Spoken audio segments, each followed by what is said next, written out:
Hello excursionistas! Welcome back to my channel, Excursionista Diaries. So for today's video, tuturuan ko po kayo kung paano gumawa ng mango graham ice cream cake.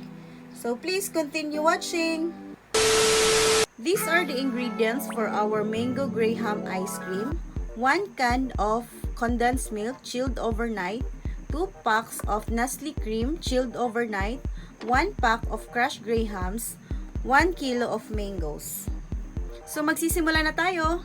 First step is to prepare our mangoes. So gagawin natin is slice natin siya into cubes. So pagkatapos nating ma-slice ang mangoes, iset aside muna natin ito at i-prepare natin ang milk at saka Nestle Cream.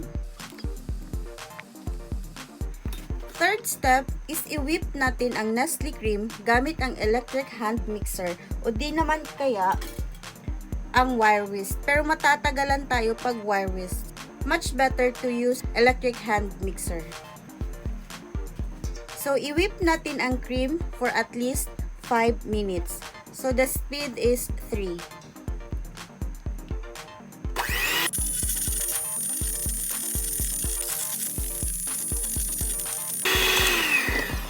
So pagkatapos nating i-whip ang cream, i-add natin yung milk gradually.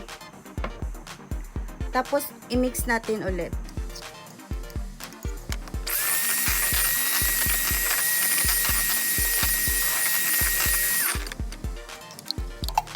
So ubusin na natin ang 1 can of condensed milk.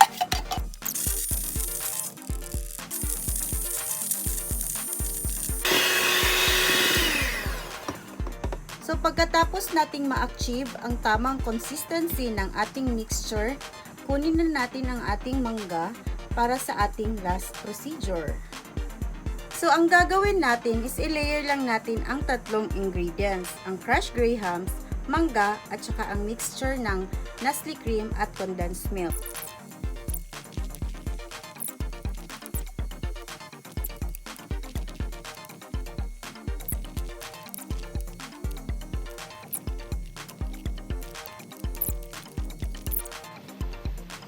So, ito na ang ating mango graham ice cream.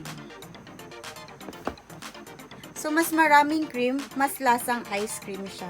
So, I suggest before siya i-serve, it should be chilled for at least 8 hours para mas lasang ice cream na ice cream. So, see ya later para sa ating taste test. Bye! So, after 12 hours, ito na nga ang ating finished product sa ating mango graham ice cream. So, titikman natin kung gaano ba siya ka-creamy at kay-yummy.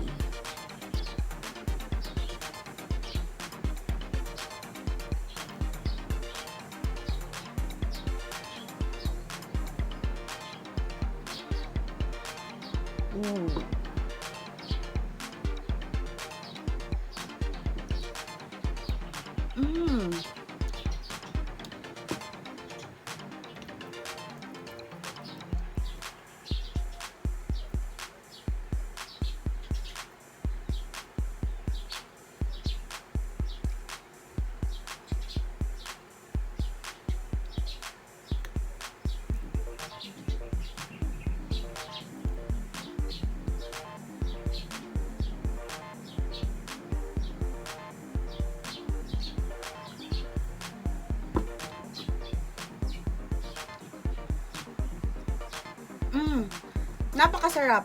So guys, sana may natutunan kayo dito sa aking bagong video. Thank you for watching. See you in my next video. Bye!